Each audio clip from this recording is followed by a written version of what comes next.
Hello friends, welcome back to my YouTube channel. आज हम आपके लिए लेकर आए हैं क्लास 10th की का जो टॉपिक चल रहा था हमारा रियल नंबर, उसी का एक पार्ट जो कि है decimal representation of a rational number. आइए देखते हैं क्या होता है। Every rational number has a decimal representation which can be इधर टर्मिनेटिंग और नॉन टर्मिनेटिंग एंड रिपीटिंग। जो प्रत्येक रेशनल नंबर होता है उसका खुद का डेसिमल रिप्रेजेंटेशन होता है, वो या तो टर्मिनेटिंग होता है या तो नॉन टर्मिनेटिंग एंड रिपीटिंग होता है। टर्मिनेटिंग का मतलब क्या होता है कि जैसे हम कोई रेशनल नंबर ले लें पी अपॉन क्यू की फॉर्म में, और उसको जब हम डिवाइड करें तो डिवाइड करने के बाद वो कुछ संख्याओं तक, डेसिमल की कुछ संख्याओं तक डिवाइड हो, फिर वो रुक जाए, तो वो जो होता है वो हमारा टर्मिनेटिंग डेसिमल होता है। और नॉन टर्मिनेटिंग रिपीटिंग का मतलब होता है कि हम जैसे किसी भी रेशनल नंबर को डिवाइड करें, वो रुके ना और एक ही डिजिट बार बार रिपीट हुआ करे, उसको हम non terminating and repeating decimal कहते हैं। जैसे देखते हैं टर्मिनेटिंग डेसिमल्स क्या होते हैं। In case of number the digit after the decimal point is finite. इसका मतलब होता है कि इस केस में जो नंबर ऑफ डिजिट्स होती हैं डेसिमल पॉइंट की कुछ संख्याओं तक, वो फाइनाइट होती हैं। इसके मतलब डेसिमल के बाद इनफाइनाइट नंबर्स नहीं हो सकती, डेसिमल के बाद कुछ फाइनाइट नंबर्स तक ही वो डिजिट रिपीट होती हैं। इस तरह के डेसिमल रिप्रेजेंटेशन को हम टर्मिनेटिंग डेसिमल कहते हैं। The decimal representation is said to be terminating. Okay, आइए एग्जांपल लिखते हैं। जैसे 1/4, तो जब हम 4 से 1 को डिवाइड करेंगे तो 0.25 आएगा। वो पहले तो 2 टाइम्स जाएगा, फिर रिमाइंडर बचेगा 2, फिर वो कैरी लेंगे तो 0 आएगा, 20 हो जाएगा, तो फिर 5 टाइम्स में जाएगा और वो कम्प्लीटली डिवाइड हो जाएगा। फिर इसी तरह 7/25 का दिया गया है, 3/80 का दिया गया है। बेसिकली इसका मेन मतलब ये है कि जब हम इसको डिवाइड करते हैं तो वो डेसिमल की कुछ संख्याओं तक डिवाइड होता है, फिर वो रुक जाता है। इस तरह के हम डेसिमल रिप्रेजेंटेशन को टर्मिनेटिंग डेसिमल्स कहते हैं। ठीक, in these examples it can be observed that the denominators have only 2, 5 or both as the prime factors.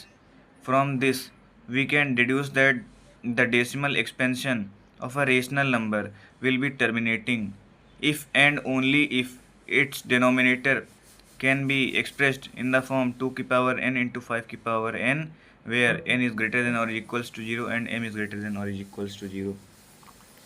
इसका बेसिकली मतलब ये होता है कि जो टर्मिनेटिंग डेसिमल्स होते हैं वो टर्मिनेटिंग डेसिमल्स तभी होंगे जब उनका डिनोमिनेटर इधर 2 की पावर m इंटू 5 की पावर m की फॉर्म में हो, या फिर 2 की पावर m की फॉर्म में हो, या 5 की पावर n की फॉर्म में हो।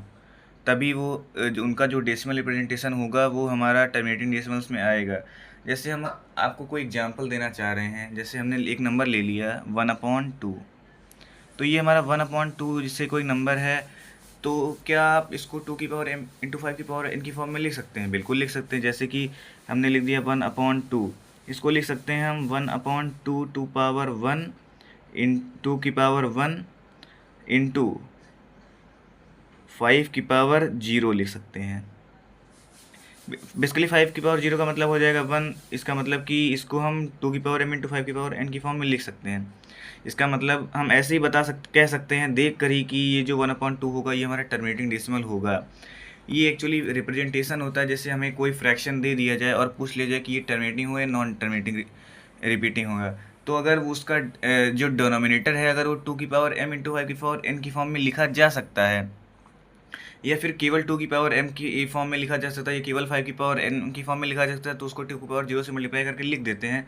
और अगर 2 की पावर m इंटू 5 की पावर n की जगह पे कोई और आ जाए, 3 की पावर समथिंग, 4 की पावर समथिंग, 5 की पावर समथिंग, वो चाहे खुद आए चाहे 2 की पावर समथिंग के साथ या 5 की पावर समथिंग के साथ आ जाए, तो फिर वो जो हमारा डेसिमल रिप्रेजेंटेशन होगा वो टर्मिनेटिंग में नहीं आएगा, वो या तो नॉन टर्मिनेटिंग एंड रिपीटिंग में आएगा, या तो non terminating and non repeating में आ जाएगा। इससे एक की पॉइंट भी है कि the fraction in which the denominator is 10, 100, 1000 etc are known as decimal fractions. इसका मतलब कि जिस भी फ्रैक्शन के डिनोमिनेटर में 10, 100 या 1000 आ जाए, तो इस तरह के फ्रैक्शंस को हम डेसिमल फ्रैक्शंस कहते हैं। मतलब कि जैसे ये जो होते हैं ये इटसेल्फ में जाकर के 0.001 के समथिंग जाकर जो होते हैं वो टर्मिनेट हो जाते हैं। ओके, आइए आगे देखते हैं non terminating and repeating decimals क्या होते हैं। ओके, देखिए non terminating and repeating decimals. If a rational number in its standard form, अगर हमारा कोई रेशनल नंबर अपनी स्टैंडर्ड फॉर्म में है, form prime factors other than 2 and 5 और has factors in addition to 2 and 5, then we obtain a non-terminating repeating or recurring decimal expansion. Here a repeating block of digits is obtained in the quotient which has special type of representation। इसका मतलब ये है, अगर हम कोई rational number ले लें, if a rational number in its standard form has prime factors other than 2 की पावर समथिंग एंड 5 की पावर समथिंग, अगर हम कोई भी कह सकते हैं, अगर हम कोई भी फ्रैक्शन ले लें और उसके डिनोमिनेटर में 2 की पावर m और 5 की पावर n के अलावा अगर कोई भी नंबर आ रहा है, तो वो जो हमारा डेसिमल रिप्रेजेंटेशन हो जाएगा वो non terminating and non repeating हो जाएगा। और अगर 2 की पावर m 5 की पावर n की फॉर्म में आ रहा है तो हमारा नॉन टर्मिनेटिंग रिपीटिंग में आ जाएगा या नॉन टर्मिनेटिंग में आ जाएगा। इस तरह से हम चेक कर सकते हैं।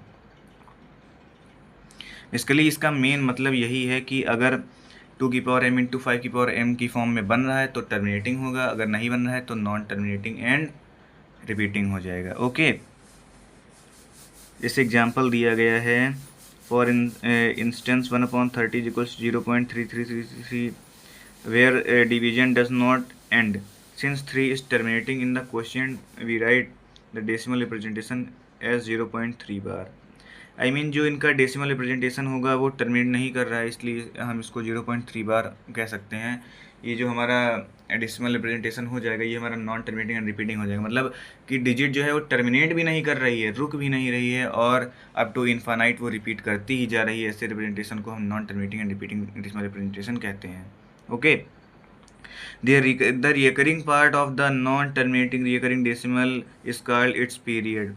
जो रिपीटिंग पार्ट होता है non terminating and repeating decimal का उसको हम पीरियड कहते हैं। And the number of digits in the period is called periodicity, और जो नंबर ऑफ डिजिट्स उसमें होती है उनको हम पीरियोडिसिटी कहते हैं। ओके, जो डिजिट्स होती हैं उनको हम पीरियड कहते हैं और जो नंबर ऑफ डिजिट्स होती हैं उनको पीरियोडिसिटी कहते हैं। So for 0.3 bar the period is 3 and the periodicity is 1। इसका मतलब जैसे ये नंबर लिखा है इसकी पीरियोडिसिटी 1 है, मतलब एक ही संख्या बार बार रिपीट हो रही है, इसकी पीरियोडिसिटी है। और जो 3 रिपीट हो रहा है इसको हम पीरियड कहते हैं। ओके, अगेन आइए देखते हैं आगे।